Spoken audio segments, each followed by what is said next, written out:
Bro dan Sis yang hadir di tempat ini, apakah ada di antara Bro dan Sis yang bercita-cita menjadi seorang politisi? Saya salah satunya.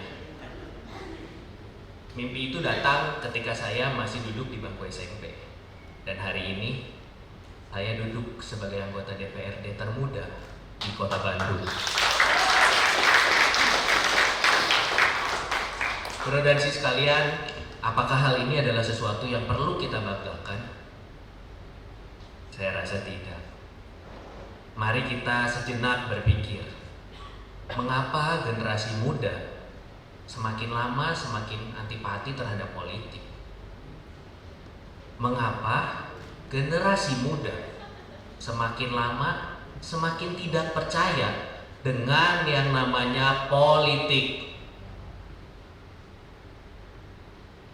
Milenial katanya merupakan suatu keuntungan bagi bangsa kita. Mereka bilang milenial adalah bonus demografi. Tetapi mengapa saat ini kita lihat aktor-aktor politik tidak didominasi oleh orang-orang milenial? Karena anak-anak muda berpikir bahwa politik itu kotor. Anak-anak muda berpikir bahwa politik itu kejam. Anak-anak muda berpikir bahwa politik itu usang. Iya, usang. Kebijakan politik sebagai produk politik menjadi barang basi yang tidak mau lagi dikomentari oleh anak-anak muda. Karena apa? Karena para pemuda melihat kebijakan itu bersifat individualis dengan dialektika demokratis. Antipati dan apatis menjadi akibat dari apa yang kita lihat selama ini. Mereka bilang tidak ada yang namanya teman abadi. Jadi wajar bukan kalau hari ini kita tidak melihat banyak anak muda duduk di dalam pemerintahan, duduk di dalam politik. Rasanya wajar juga jika kita melihat kebijakan-kebijakan yang dibuat rasanya so yesterday. Belum lagi politik identik dengan yang namanya sifat koruptif. Bukan berarti anak muda selama ini tidak kritis. Bukan berarti anak muda tidak peduli. Anak-anak muda ini selalu kritis. Anak-anak muda ini selalu peduli. Tindakan mereka menjadi demonstrasi pribadi dengan gayanya yang kekinian. Lebih baik bergerak sendiri tanpa harus ribut-ribut, mereka bilang. Menjadi anggota legislatif termuda bukan sesuatu yang mudah, tetapi tetap menjadi sesuatu yang baru. Apakah saat ini masih banyak anak-anak muda yang mau masuk ke dalam lingkungan politik yang rasanya rentan dengan yang namanya diskriminasi? Apakah tidak ada lagi anak muda yang mau berperan dengan politik? Saya bermimpi dalam dunia politik diisi oleh yang muda-muda. Namun saya terbangun dengan dunia politik yang penuh syarat.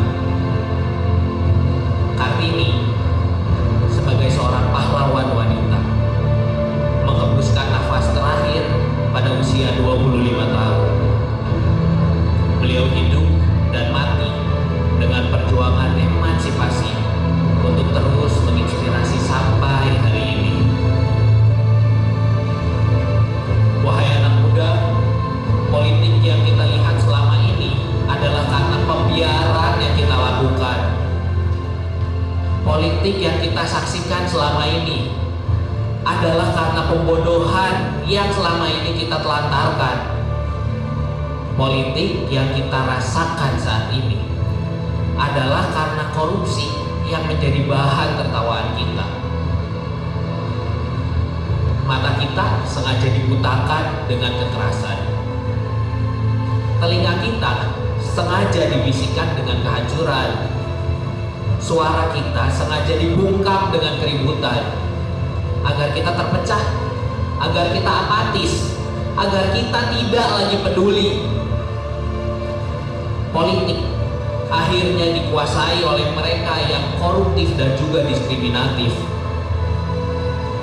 yang sengaja ingin membuat kita terus membenci politik agar mereka dapat memancing di lautan demokrasi untuk kepentingan mereka sendiri.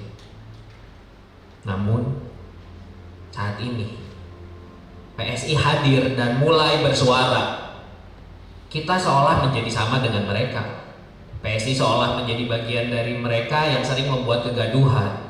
Bukan, PSI bukan mau membuat kegaduhan, tapi PSI ingin membangunkan para pemuda dari obat tidur yang politikus Nina bobokan selama ini untuk para pemuda.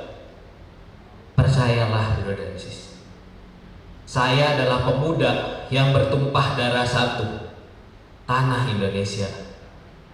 Saya adalah pemuda yang berbangsa satu, bangsa Indonesia.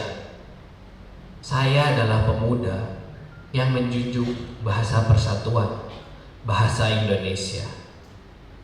Bro dan sis, temani saya dalam politik. Sudah saatnya anak-anak muda masuk di dalam politik. Mana solidaritasmu? Sekali lagi, mana solidaritasmu?